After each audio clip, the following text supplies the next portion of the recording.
Atos dos Apóstolos, capítulo 9. Todos já acharam? Vamos ler com aquele seu santo meu espírito. Saulo é convertido por Jesus. Entre mentes, Saulo ainda respirava ameaças de morte contra os discípulos do Senhor. Dirigindo-se ao sumo sacerdote, pediu-lhe cartas para a sinagoga de Damasco, de maneira que, eventualmente, encontrando ali homens ou mulheres que pertencessem ao caminho, estivesse autorizado a conduzi-los presos a Jerusalém. Entretanto, durante sua viagem, quando se aproximava de Damasco, subitamente uma intensa luz vinda do céu resplandeceu ao seu redor. Então ele caiu por terra e ouviu uma voz que lhe afirmava: Saul, Saul, por que me persegues? Ao que ele inquiriu: Quem és, Senhor? E ele disse: Eu sou Jesus, a quem tu persegues. Contudo, levanta-te e entra na cidade, pois lá alguém te revelará o que deves realizar. Os homens que acompanhavam Saulo na viagem caíram emudecidos, podiam ouvir a voz, mas a ninguém viam. Saulo ergueu-se do chão e, abrindo os olhos, não conseguia ver coisa alguma. Então, guiado pela mão, foi conduzido até Damasco. Por 3 dias esteve cego, durante os quais não comeu, nem mesmo bebeu. Somente até aqui, irmãos. Amém. Glória a Deus. Glória a Deus, santo Senhor. Glória a Deus, santo Senhor. Né, irmão, nessa passagem aqui a gente tem o relato da conversão do apóstolo Paulo. É usado o nome Saulo aqui. O apóstolo Paulo tinha 2 cidadanias, a cidadania romana, a cidadania judaica. Então ele tinha 2 nomes, Saulo e Paulo, e depois ele preferiu usar o nome Paulo, né? Então o texto aqui menciona ele ainda usando o nome Saulo, né? Mas a gente vai usar o nome Paulo, que é o que a gente está mais familiarizado, né? E a gente vê, irmãos, que o texto bíblico vai dizer que Paulo respirava ameaças de morte contra os discípulos do Senhor. Né, irmãos? Ele respirava ameaças de morte. Então olha só como é que Paulo estava caminhando, né? Paulo estava focado, Paulo estava decidido, Paulo estava convicto, usando o seu tempo, usando os seus recursos, né? Usando a sua inteligência, tudo que ele tinha na mão ele estava usando para acabar com os cristãos, né? Prendê-los, levá-los ao julgamento, para que eles fossem mortos, acabar com essa seita que ele achava que era falsa, que ele achava que não deveria existir, e estava achando que estava fazendo um grande favor a Deus, né, irmãos? E a gente nunca imaginaria, irmãos, que alguém desse jeito, nessa condição, viria a ser aquilo que o apóstolo Paulo foi, né? Quando a gente vê as grandes verdades reveladas pelo apóstolo Paulo, naquilo que ele escreveu, sabe, irmãos, a gente nunca imaginaria esse apóstolo Paulo olhando para esse apóstolo Paulo aqui, né? Irmãos, e essa é a realidade daqueles que Deus transforma, né? A gente vê um perdido qualquer, seguindo os seus desejos, seguindo os seus impulsos, seguindo os seus sonhos, não está nem aí para as coisas de Deus, nem aí para nada, né? Está focado apenas aqui nas coisas dessa terra, nas coisas dessa vida, sabe? Nós nunca imaginamos que aquela pessoa, de repente, ia se tornar um servo de Deus, né? Ia começar a priorizar as coisas eternas, as coisas espirituais, as coisas celestiais, né, irmãos? Então, as coisas espirituais de Deus, irmãos, quando nós estamos falando sobre conversão, elas são bem diferentes de muitas vezes das comparações que nós fazemos aqui nesse mundo, né? Muitas vezes nesse mundo aqui a gente vê uma pessoa comunicativa, a gente vê uma pessoa que se expressa muito bem, fala muito bem, conversa muito bem com as pessoas, é cativante, e a gente olha para essa pessoa e fala: não, esse aí tem um perfil para ser vendedor. Ó, esse daí tem um perfil para ser um vendedor, né, irmãos? A gente vê o outro que gosta de esportes e está o tempo inteiro, todo dia fazendo esporte, e como gosta de esporte. Não, esse aí tem um perfil para ser um atleta olímpico, para ser um personal trainer, né? O outro tem um perfil para ser médico, tem um perfil para ser um cuidador de idosos, né?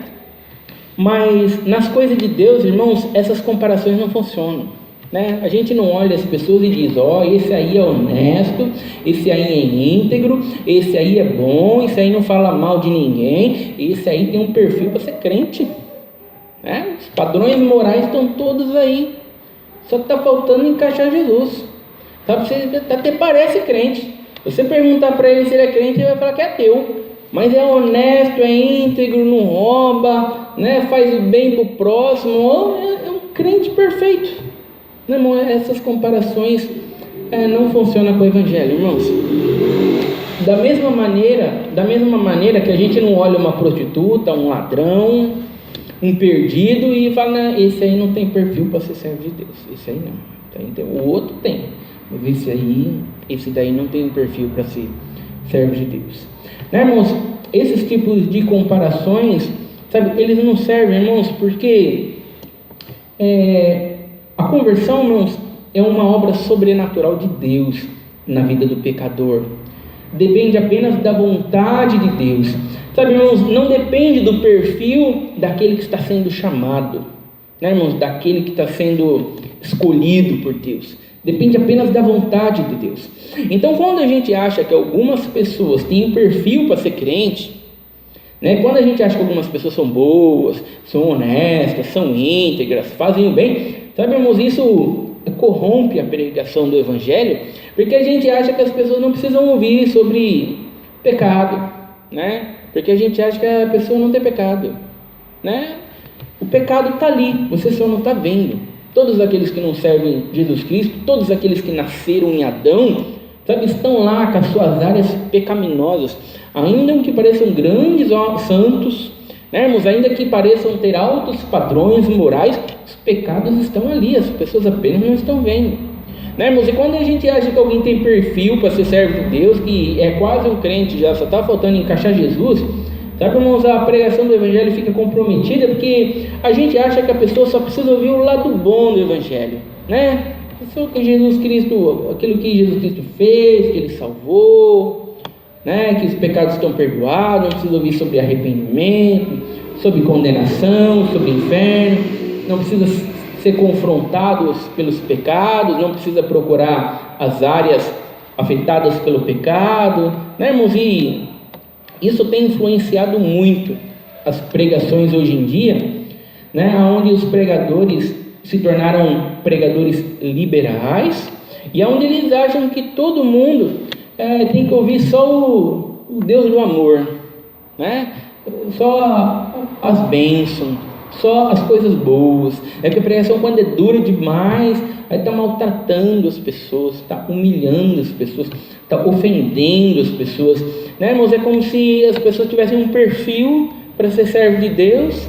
Então, como elas já estão no caminho, já estão encaminhados, né, a pessoa não precisa fazer esforço, né? Como alguém que se comunica muito bem, para ser um vendedor, ele não precisa fazer muito esforço, porque ele já está encaminhado, né? Ele já tem esse dom, né, para se comunicar bem. Então, não tem ninguém, irmãos, com o dom para ser servo de Deus. Não tem ninguém, irmãos, encaminhado para ser um servo de Deus. A única coisa que nós temos são perdidos, mortos em seus pecados, em seus delitos, cegos, que precisam enxergar a sua condição miserável, né, irmãos, para daí então conseguir enxergar quão grande Jesus Cristo é e quão maravilhoso foi aquilo que Jesus Cristo fez por nós naquela cruz, né, irmãos? E o que vai acontecer? O apóstolo Paulo, irmãos, o apóstolo Paulo percebeu que os cristãos haviam fugido de Jerusalém. Os cristãos começaram a fugir. Paulo estava prendendo todo mundo, colocando todo mundo na cadeia e vamos acabar com essa seita aí. E de repente os cristãos fugiram. E o apóstolo Paulo, o que o apóstolo Paulo vai fazer? Não, vamos nos dirigir ao sumo sacerdote e a gente pede cartas para as sinagogas de Damasco, né? Tem cristãos lá em Damasco, lá, vamos pedir cartas para as sinagogas, a gente vai vasculhar tudo lá, e a gente vai achar cada um deles. Eles estão pensando que vão viver em paz lá? Não, não vão viver em paz não. A gente vai fazer da vida deles um inferno. Vamos atrás deles e vamos pegar um por um. Eles não vão ficar em paz lá, tranquilos não. Né, irmãos, quando a gente olha para o apóstolo Paulo escrevendo as grandes verdades da Bíblia, é fácil a gente enxergar o quanto ele está sendo inspirado pelo Espírito de Deus. Mas e quando nós vemos Paulo aqui tendo ideias de pedir cartas para perseguir os cristãos em outro lugar? Ele está sendo inspirado por quem? Né, irmãos, quem que está conduzindo ele aqui? Né, irmãos, de onde estão surgindo essas ideias maravilhosas de fazer a vida dos cristãos no inferno, levar eles presos? É claro, irmãos, que estamos vendo inspirações demoníacas conduzindo Paulo. E é isso que acontece, irmãos, quando nós estamos fora de Jesus Cristo, irmãos. Né? Nós só temos pessoas sendo conduzidas por inspirações demoníacas. Né? As pessoas estão lá, seguindo seus sonhos, já ganham 15 mil reais por mês, mas de repente, não, agora eu vou seguir outros sonhos, agora eu vou seguir outros projetos, e eu vou me dedicar mais às coisas do meu serviço aqui, das coisas até vou ganhar 30 mil reais por mês. Nossa, que ideia maravilhosa, né? As coisas de Deus, nada. As coisas espirituais, nada. Quem está inspirando? Quem que inspira esse mundo? Né, irmãos, a buscar alegria fora de Deus, buscar satisfação fora de Deus, buscar contentamento fora de Deus. Quem que está conduzindo as pessoas? Quem que está guiando elas? Né, irmãos, é claro que quem está guiando elas é o diabo, irmãos, é Satanás. Essa é a vida. Quantos crentes, irmãos, a vida deles, irmãos, quando eles passam por um problema, irmãos, eles são capazes de fazer a vida de todos ao seu redor um inferno. Quantos crentes são perturbados?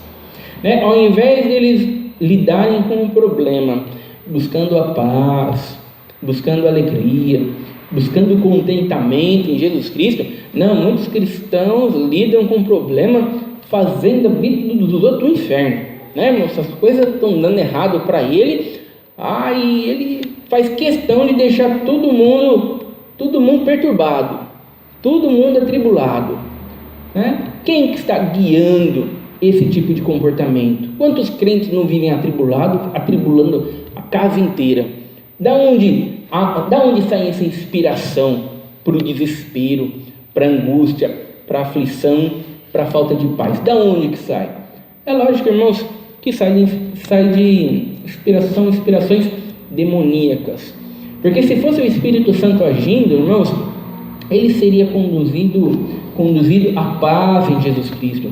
Estaria sendo conduzido para enxergar, sabe, aquilo que o ouro não compra, as coisas eternas, as coisas celestiais. Irmãos, então quando nós estamos ficando aflitos, angustiados, desesperados, nós sempre temos que ter em mente que algo está errado dentro de nós. Irmãos, aquilo que está nos inspirando não é o Espírito Santo. Devemos buscar, irmãos, comunhão com Deus para eliminarmos essas inspirações demoníacas e sermos inspirados pelo Espírito de Deus. Então nós estamos vendo isso aqui no apóstolo Paulo, irmãos, e o apóstolo Paulo já estava tudo certo, os seus planos, os seus projetos, vamos perseguir os cristãos, já pegamos as cartas, e agora a gente vai para Damasco, e agora a gente vai prender todo mundo, já está tudo programado, eles mal podem esperar para a gente fazer da vida deles um inferno. Entretanto, o texto bíblico vai dizer, entretanto, durante sua viagem, quando se aproximava de Damasco, subitamente uma intensa luz vinda do céu resplandeceu ao seu redor. Estava tudo certo, estava tudo programado, estava tudo friamente calculado, mas de repente os planos foram interrompidos. De repente, irmãos, toda aquela convicção acabou. De repente as coisas não deram certo. De repente o curso natural da vida foi interrompido. Irmãos, é isso que acontece quando nós somos chamados por Deus. Nós estamos lá com os nossos projetos e vamos ganhar dinheiro e realizar os sonhos, e quando eu tiver isso eu vou ser feliz, e está caminhando lá, tudo certinho, tudo programado. De repente, Deus vem e interrompe o curso natural da vida. Né, irmãos? De repente, Deus vem com a sua luz, resplandece ao nosso redor, assim como aconteceu com o apóstolo Paulo, nos ilumina, e de repente todos os nossos planos vão por água abaixo. A gente percebe que nada daquilo é importante, a gente percebe que não pode mais caminhar daquele jeito, que não pode mais prosseguir daquela maneira, e de repente tudo muda, tudo se transforma, sabe, subitamente, sabe, não é algo progressivo, não, mas é algo que muda subitamente. É uma ação sobrenatural de Deus que acontece, que tudo muda. E é o que nós estamos vendo aqui com o apóstolo Paulo. A luz, subitamente uma intensa luz vinda do céu resplandeceu ao seu redor. E o que vai acontecer, irmãos? Então ele caiu por terra e ouviu uma voz que lhe afirmava: Saul, Saul, por que me persegues? E o que vai acontecer com o apóstolo Paulo, irmãos? O apóstolo Paulo vai cair por terra. Sabe, o apóstolo Paulo não vai virar para Jesus e vai dizer para Jesus: não, que eu estou convicto, porque eu vou acabar com esses cristãos tudo, e está tudo certo, está tudo programado, eu mal posso esperar para prender todos eles e levar eles para julgamento e eles morrerem. Não, agora ele está totalmente prostrado.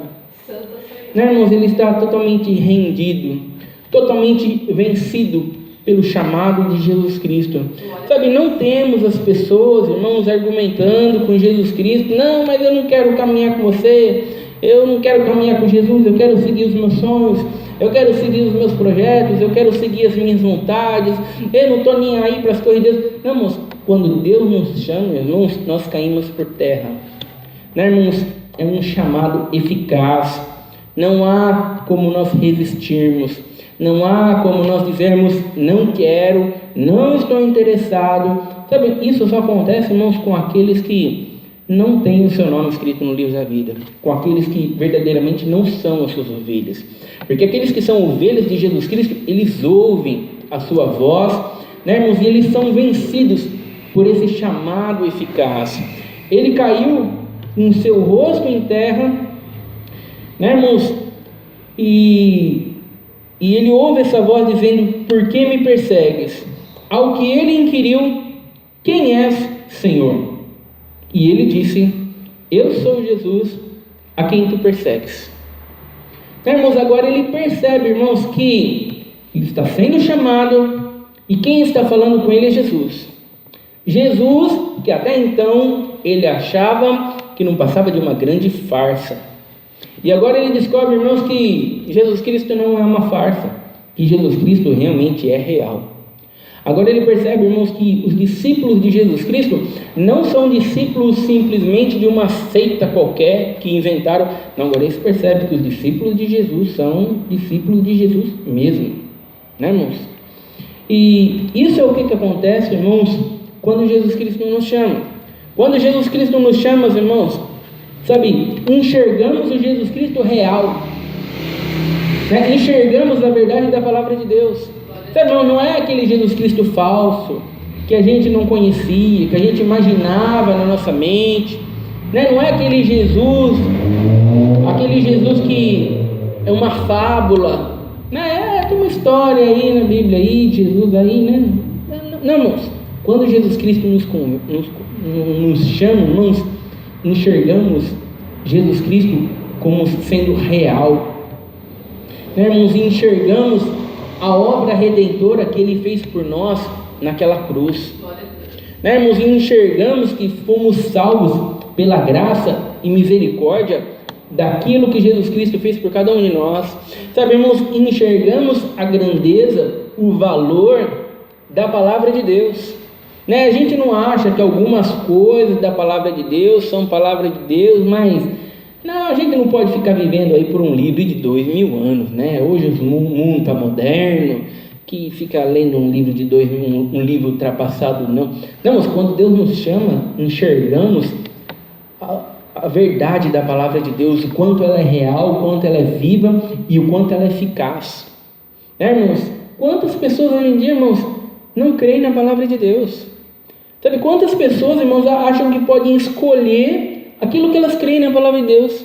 Sabe, mas elas acham que podem escolher os textos bíblicos que gostam e podem dizer, não, mas Paulo quando falou isso aqui, irmão, isso aqui descarta, que Paulo não sabia o que estava falando aqui, isso aqui não tem nada a ver. Quantas pessoas acham isso, irmãos? Quantas pessoas não creem na palavra de Deus? Aí elas distorcem Jesus Cristo, porque a partir do momento que você não crê em tudo, né, irmãos? Aquilo que você não crê, você está distorcendo. Né, irmãos? E elas ficam com um Deus totalmente deturpado, inventado pelas suas mentes. E o que nós temos, irmãos, é que quando Deus nos chama, enxergamos a palavra de Deus real, assim como o apóstolo Paulo está vendo que Jesus Cristo é real. E o que vai acontecer? Contudo, levanta-te e entra na cidade, pois lá alguém te revelará o que deves realizar. Você vê, agora Jesus Cristo já está dando ordens para o apóstolo Paulo. Vai, entra na cidade aí que lá você vai saber o que você vai realizar. Sabe, irmãos, muitas pessoas acham, irmãos, que as suas vidas pertencem a si mesmo. Sabe, muitas pessoas vão dizer, não, você não tem nada que ver com a minha vida. Sabe, a minha vida pertence a mim, eu que vivo a minha vida. Não, irmãos, a partir do momento que nós somos chamados, irmãos, a nossa vida pertence a Jesus Cristo. Sabe, eu não tenho esse negócio da minha vida cuido eu. Isso aqui é problema meu, a minha vida cuido eu. Não, irmãos, você tem que prestar conta da sua vida para Jesus Cristo. Né? A sua vida não é sua vida, a sua vida é de Jesus Cristo. Sabe, irmãos, então, nós sempre estamos nos voltando para Jesus Cristo, né, irmãos? Porque Ele é aquele que guia a nossa vida, Ele é aquele que conduz os nossos caminhos, a nossa direção. Então, nunca podemos pensar que a nossa vida tem por base nós mesmos, tem como finalidade última nós mesmos. Não, irmãos, a nossa vida é de Jesus Cristo, irmãos. E ela tem por base nós caminharmos segundo o caminho de Jesus Cristo, de maneira que nós venhamos a caminhar glorificando a Jesus Cristo. E agora, irmãos, o apóstolo Paulo, os planos dele já foram por água abaixo, e agora ele está caminhando de acordo com os planos de Jesus Cristo. Ele não está, não, mas deixa eu fazer isso primeiro, deixa eu fazer aquilo outro primeiro, depois eu faço isso. Os crentes acham, irmãos, que eles podem virar para Jesus Cristo e podem dizer, não, deixa eu aproveitar o mundo um pouco, depois eu caminho para Jesus, deixa eu fazer isso, deixa eu fazer aquilo outro, sabe? Agora eu estou sem tempo, eu vou comprar um carro primeiro, mas depois eu vou caminhar com Deus, depois, mês que vem, o ano que vem. Não, irmãos, a partir do momento que o apóstolo Paulo recebeu ordens de Jesus Cristo, irmãos, ele está seguindo no mesmo momento. Ele não está falando depois, outro dia, depois que terminar alguma coisa. E é dessa maneira, irmãos, que nós ouvimos a palavra de Deus. Ela é para hoje, ela é para agora, não é depois. Eu vou pensar sobre isso, semana que vem eu tomo uma decisão, aí mês que vem eu tomo uma decisão. Não, é para agora. Então o seu chamado é agora. O momento que você deve se transformar é agora. O momento que você deve se arrepender é agora. Deus está te conduzindo agora. Né, irmãos? E o que vai acontecer? O texto bíblico vai dizer que os homens que acompanhavam Saulo na viagem caíram emudecidos, podiam ouvir a voz, mas a ninguém viam. E o que nós vemos não foi apenas o apóstolo Paulo que ouviu as palavras de Jesus Cristo, mas os homens que estavam acompanhando o apóstolo Paulo também ouviram as palavras de Jesus Cristo. Mas eles não foram chamados, eles não tiveram o seu coração movido por Deus. Né, irmãos, não basta apenas ouvirmos a palavra de Deus, é preciso que uma obra sobrenatural de Deus aconteça dentro do nosso coração. É por isso que a palavra de Deus vai dizer, muitos são chamados, poucos escolhidos. A palavra de Deus chama muitos, todos aqueles que estão ouvindo a palavra de Deus estão sendo chamados, mas o agente escolhedor é Deus. Agente escolhedor é Deus que vai mover o coração e dar um coração para que verdadeiramente possa crer aqueles que são os seus eleitos, que Ele escolheu antes da fundação do mundo. Né, irmãos? Então não estamos falando sobre capacidades humanas em em ser inteligente para ouvir, ou capacidades humanas em pregar muito bem para as pessoas entenderem. Não, irmãos, estamos falando sobre uma obra sobrenatural de Deus, movendo o coração do pecador, abrindo seus olhos, né, irmãos, que estão cegos pelo diabo neste mundo. E o que vai acontecer? Saulo ergueu-se do chão e, abrindo os olhos, não conseguia ver coisa alguma. Então, guiado pela mão, foi conduzido até Damasco. Por 3 dias esteve seco, durante os quais não comeu, nem mesmo bebeu. Paulo vai entrar em Damasco. Ele queria entrar em Damasco para perseguir todos os cristãos, para colocar todos eles na cadeia, para julgá-los, condená-los à morte. E agora ele está entrando em Damasco totalmente incapaz, cego, né, irmãos? Ele está cego. E você vê que ele está 3 dias sem comer e sem beber, né, irmãos? Ele está pensando, ele está refletindo. Nesses dias cegos aqui, ele conseguiu enxergar muito mais do que antes, quando ele enxergava, né, irmãos? Ele está meditando sobre a sua vida, né, irmãos? Pensando em tudo aquilo que ele havia feito, né? Quando Deus nos chama, irmãos, nós pensamos muito sobre a vida que tivemos, sobre o caminho pelo qual estávamos seguindo.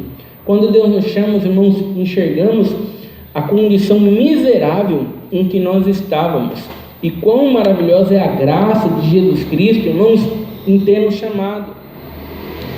Muitas vezes, irmãos, Deus traz cegueira para que venhamos a pensar. Deus traz enfermidade para que venhamos a pensar. Deus traz problemas financeiros para que venhamos a pensar. Deus traz dificuldades, irmãos, para que venhamos a pensar e refletir sobre a nossa vida, sobre os nossos caminhos, sobre a nossa condição, né, irmãos? Porque muitas vezes só quando Deus traz essas dificuldades, irmãos, é que nós paramos e refletimos da maneira correta, né? Enquanto as pessoas estão lá com o seu dinheiro, muitas vezes com o seu dinheiro, né, com tudo dando certo, sabe? Muitas vezes as pessoas não pensam com clareza, né? E quando Deus quer chamar alguém, muitas vezes Ele usa dessas ferramentas, irmãos, para despertar, para alertar, para fazer com que nós venhamos a sair dessa ilusão e venhamos a enxergar a realidade como ela é. Por isso que muitas vezes, irmãos, as dificuldades que Deus traz para nós são terríveis, mas elas não passam de bênçãos, quando é Deus que está nos trazendo, nos despertando para a sua verdade, para a sua palavra. Essa é a palavra de Deus, seja louvado. Amém.